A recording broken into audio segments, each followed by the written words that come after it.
बच्चों हम यहाँ पर फिजिक्स में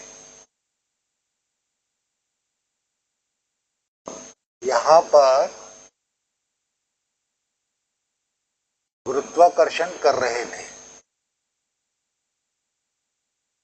गुरुत्वाकर्षण में मैंने बताया था कि न्यूटन के अकॉर्डिंग लगने वाला बल F equal to G m1 m2 upon R square के आता है।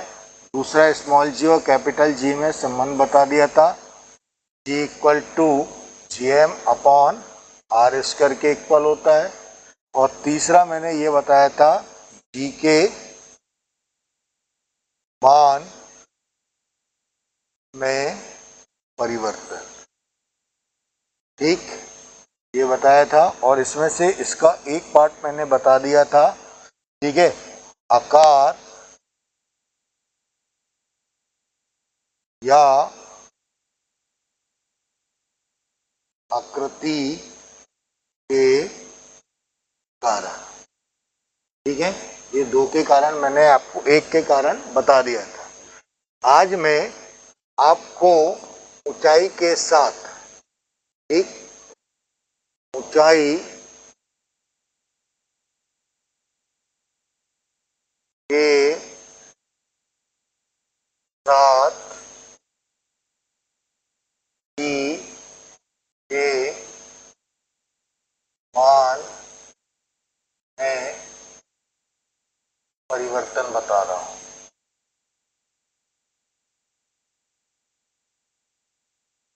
तो मान लो ये पृथ्वी है, ठीक, पृथ्वी के पृष्ठ पर यहाँ पर G, ये इसका मान G है, त्रिज्या R के मान के बराबर है। तो यहाँ पर हो तो देखिए मैं यहाँ पर ये इसके पृष्ठ पर ये वस्तु का रखूं तो यहाँ पर गुरुत्वीय त्वरण G यहाँ पर कैलकुलेट होगा। तो यहाँ पर इसकी वैल्यू G, अब H ऊंचाई पर यहाँ पर इसकी वैल्यू G डैश कहलाती है, मान लिया मैंने। तो देखिए हमारे पास क्या आ रहा है, पृष्ठ पृथ्वी के पृष्ठ पर गुरुत्वीय त्वरण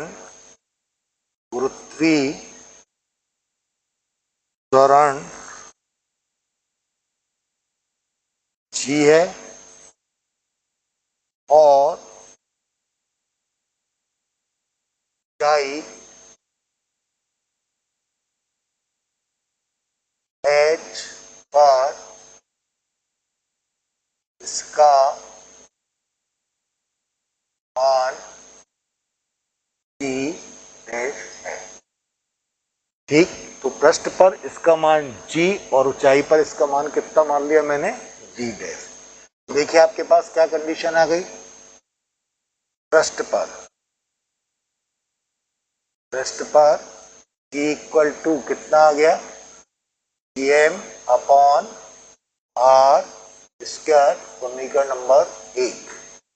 फिर आप देखिए H ऊंचाई पर ये कितना आ गया आपके पास, G dash equal to Gm upon R plus H whole square, समीकरण नंबर 2। तो H डिस्टेंस पर इसकी वैल्यू कितनी हो गई, R प्लस H। आप क्या कर लीजिए, 2 भागित 1 से G डैश अपॉन G कर लीजिए। ये कितना आ गया, Gm upon R plus H whole square upon Gm upon R square. इसको इसमें भाग दे दिया, ये Gm कैंसिल। तो हमारे पास कितना आएगा, अगर आप देखिए G डैश अपॉन G, तो ये हो जाएगा हर का R अंश हो जाता है, ये हो गया R square upon R plus whole square. ऊपर से आर स्क्वायर को कॉमन निकाल लो, ठीक, नीचे से भी आर को कॉमन निकाल लो, तो स्क्वायर है तो आर स्क्वायर कॉमन निकलेगा, क्या बचेगा यहाँ 1, इसके नीचे आर है नहीं तो H upon R whole square, ये दोनों cancel. G dash upon G equal to, ये आप ऊपर लेके आइए तो 1 plus H upon R whole square, ठीक, क्योंकि ऊपर जा रहा है इसलिए ये नेगेटिव साइन आ गया, ठीक है। अब देखिए द्वि पद प्रमेय से आपके पास एक फॉर्मूला निकलता है 1 plus x power n equal to 1 plus n x, यदि x बहुत छोटा है एक के कंपेयर, ठीक, वैसे ही तो ये उठ के सामने आ जाता है। वैसे देखिए आप पृथ्वी से किसी भी वस्तु को ज़्यादा से ज़्यादा 200 मीटर 300 मीटर पहुँच भेजेंगे, लेकिन पृथ्वी की त्रिज्या कितने के बराबर है यहाँ पर 6400 किलोमीटर, तो ये आपके पास एक से बहुत कम हो जाता है, इसलिए जी डैश अपॉन जी कितने के इक्वल हो जाएगा, ये सामने आएगा 1 माइनस 2h अपॉन आर। इसका मतलब होता है जी डैश बराबर जी 1 माइनस 2h अपॉन आर। इसका मतलब है ऊपर जाने पर जी का मान कैसा हो जाता है, इतने फैक्टर से कम हो जाता है, ठीक, इसलिए ऊपर जाने पर जी का मान घटता है, ये हमने यहाँ पर प्रूफ कर लिया है, ठीक है। तो ये आपके पास यहाँ पर ऊंचाई के साथ जी के मान में परिवर्तन को शो करता है। थर्ड और लास्ट आप देखिए, गहराई के साथ जी के मान में परिवर्तन,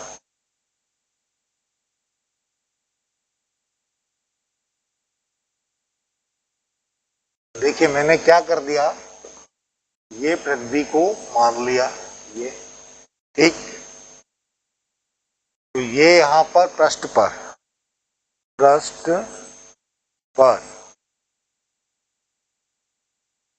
पृथ्वी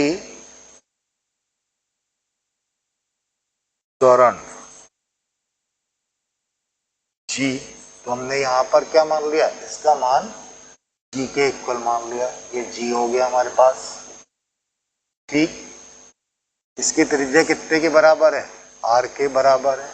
अब हम क्या कहें, पृथ्वी के अंदर एच गहराई पर या डी गहराई पर चले गए यहाँ से, ठीक है, ये आ गया, तो ये मेरे पास क्या हो गया, ये डी गहराई पर, तो यहाँ पर जी का मान जी डैश कर लो, तथा जी गहराई पर यह जी डैश है। तो देखिए पृष्ठ पर G equal to M upon R. तो देखिए हमने क्या कर दिया है, जब यहाँ रह रहे थे तो पृथ्वी का द्रव्यमान आप कैपिटल एम मान लो, द्रव्यमान बराबर क्या होता है, आयतन गुणित घनत्व अपॉन आर स्क्वायर, ये हो जाएगा जी। पृथ्वी गोलाकार है, गोली वस्तु का द्रव्यमान आयतन कितना आता है 4/3 पाई आर क्यू, घनत्व डी मान लीजिए अपॉन आर स्क्वायर, ये दोनों कैंसिल, जी कितना बचेगा, जी इंटू 4/3 पाई आर डी, समीकरण नंबर 1। ठीक, इसी प्रकार ई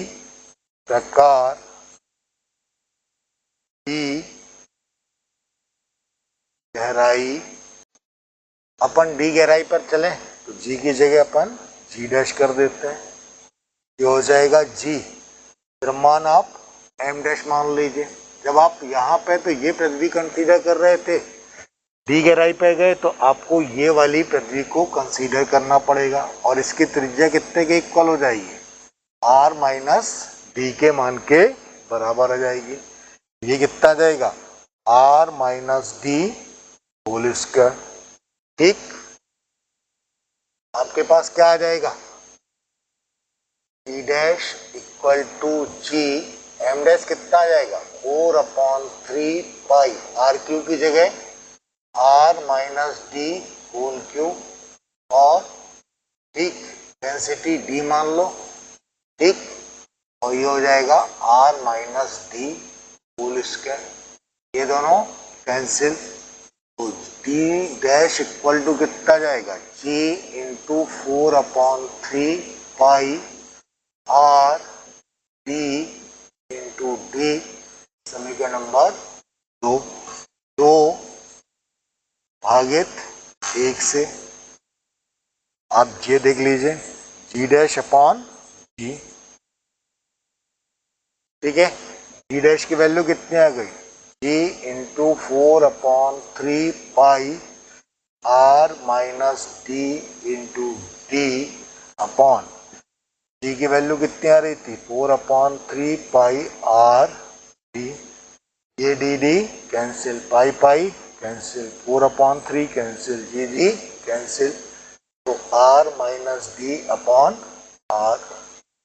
इसको मैं ऐसा लिख सकता हूं, G dash upon G equal to R minus D upon R. ये कितना हो गया, 1 माइनस डी अपॉन आर आ गया। इसलिए जी डैश बराबर जी 1 माइनस डी अपॉन आर के इक्वल आ जाता है। इसका मतलब क्या हो जाता है, अगर अपन अंदर आते हैं तब भी जी का मान कैसा होता है, घट जाता है, अर्थात गहराई पर जाने पर जी का मान कम होता जाता। ठीक है, ये वाला डेरिवेशन आप लोग अच्छे से कर लेंगे। ठीक।